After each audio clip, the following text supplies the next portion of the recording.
Olá pessoal, meu nome é José, eu sou mestrando do programa de pós-graduação em Química pela Universidade Federal de Ouro Preto e hoje eu vou apresentar para vocês nosso trabalho intitulado Significativa fotorredução do CO2 em um compósito mesoporoso de MSM41 com óxido de cobre. É importante saber que nosso trabalho foi aceito pela revista Environmental Chemical Engineering e eu sou orientando o professor Dr. André Esteves Nogueira. De acordo com a ONU, nos últimos 70 anos ocorreu um rápido incremento da população mundial, indo de 2,6 bilhões de habitantes para quase 8 bilhões.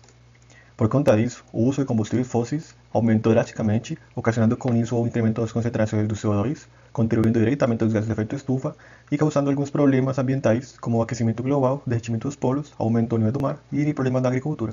E é por isso que é importante desenvolver métodos para abater as altas concentrações de CO2, e na atualidade nós temos diferentes métodos para o abatimento de CO2, como o método eletroquímico, o método de absorção e métodos de catálise heterogênea.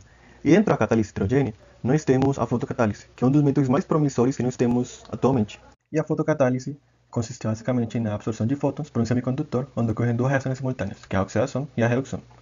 Então, quando os semicondutores são excitados com uma energia maior ou igual à banda gap, os elétrons da banda de valência vão para a banda de condução, e aí é onde eles podem ser utilizados nos processos de fotorredução. Então, aqui nós temos os fotocatalisadores mais clássicos nos processos de fotorredução, e especialmente, entre os mais usados, nós temos o dióxido de titânio. Mas ele apresenta alguns problemas relacionados com sua eficiência, porque ele tem uma banda gap muito elevada de 3,2 eletronvolts. E conhecendo os problemas dos fotocatalisadores, nós temos um candidato promissor para a fotorredução de CO2, que é o óxido de cobre, que ele apresenta boas características para os processos de fotorredução, como a banda gap ideal, e tem uma boa absorção na região visível. Mas ele apresenta também alguns problemas conforme a sua estabilidade, que ele, após o primeiro processo, ele perde aproximadamente 70% da sua atividade. Uma das estratégias que nós temos atualmente para tentar aumentar a afinidade pelo CO2 e diminuir ainda a taxa de recombinação do par elétron-buraco é a formação de heteroestruturas. Como o caso aqui apresentado, a heteroestrutura de óxido de nióbio e óxido de cobre, que além de aumentar a estabilidade do material, nós aumentamos também a estabilidade do cobre, que é o problema que ele tem, né? E o material que nós estamos propondo como suporte é o MSM41, porque ele tem umas características bem interessantes para os processos de fotorredução, que ele é um material poroso, que tem uma elevada área superficial, e além disso tem uma muito boa afinidade com o CO2, que é importante para nossos processos de fotorredução de CO2.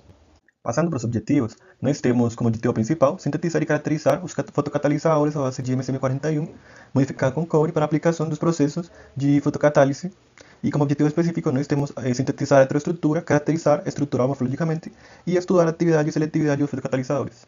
Passando para os materiais e métodos, na síntese da MSM41 foi adicionado 1 grama de CTAB em 480 ml de água e 3,4 ml de NaOH. E foi aquecida essa solução até 80 graus. Após o tempo, foi adicionado 5 ml de Teus lentamente e ela foi agitada por 24 horas. Após o tempo, foi desligado a agitação e foi lavado e secado o material a 70 graus e depois ele foi calcinado a 500 graus por 4 horas. Passando para as caracterizações, vou apresentar para vocês os resultados dos análises dos materiais impregnados com óxido de cobre, começando com a análise de fração de raio-x, que foi realizado para verificar a estrutura dos materiais. Como podemos observar aqui nos bifratogramas, pode-se ver que tem dois picos de difração correspondentes aos planos 110 e 200, que indicam a ordem estrutural hexagonal do sistema mesoporoso. E entre 35 e 40 temos dois picos bem intensos, característicos da fase monoclínica do óxido de cobre. Foi feito também uma análise de infravermelho para verificar os grupos funcionais presentes nos materiais, e nós podemos verificar nos gráficos A e B, que antes e após da calcinação, que ali temos os grupos característicos do nosso material, o MSM41. Além, nós temos alguns picos característicos também do surfactante, como o caso de 2925 e 2847, e também no caso de 1332, que são grupos presentes do surfactante e também do nitrato de cobre, que após o processo de calcinação, eles desaparecem.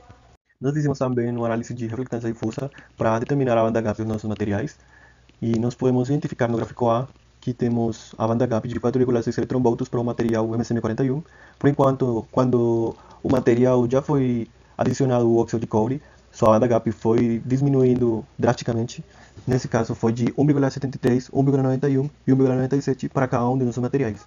Nós fizemos a análise de microscopia eletrônica de varredura para conseguir identificar a morfologia do nosso material, e allí nós conseguimos verificar que ele não tem morfologia definida. No análise de absorção e absorção de nitrogênio, nós conseguimos identificar a área superficial dos nossos materiais, que foi bem elevada, e além disso, podemos identificar também o isoterma dos nossos materiais, que dá para perceber que é um isoterma tipo 4, que é e característico dos materiais mesoporosos. No análise de XPS, nós estudamos a composição superficial e o estado químico dos elementos do material MSM41 e o MSM41 já com coure de 1% e 10%. Aí nos espectros nós podemos encontrar que temos a presença de os três elementos principais, que é oxigênio, silício e carvão, para nosso material MSM41 sem coure. E aqui não temos a presença de coure. Mas nos outros materiais já temos a presença de coure, o que poderia conferir os resultados do difração de raio-x. E para finalizar, nós fizemos também a avaliação da atividade fotocatalítica da MSM41 e dos compósitos de MSM41 com óxido de cobre. Então, na figura 12, nós poderíamos observar os compostos gasosos formados na reação de fotorredução de CO2, onde poderíamos conferir que o MSM41 produziu etileno, metano e monóxido de carbono após 5 horas da reação. Mas os compostos 5 e 10% de óxido de cobre, eles perderam sua atividade fotocatalítica. Pode-se observar também que o material de 1% apresentou também uma conversão de etileno aproximadamente 4 vezes maior que da MSM41 pura. Já passando para a conclusão, os resultados mostraram que o MSM41 é um material interessante para ser utilizado para a preparação de compositos, porque ele apresenta uma boa área superficial e muito boa afinidade com a molécula de CO2.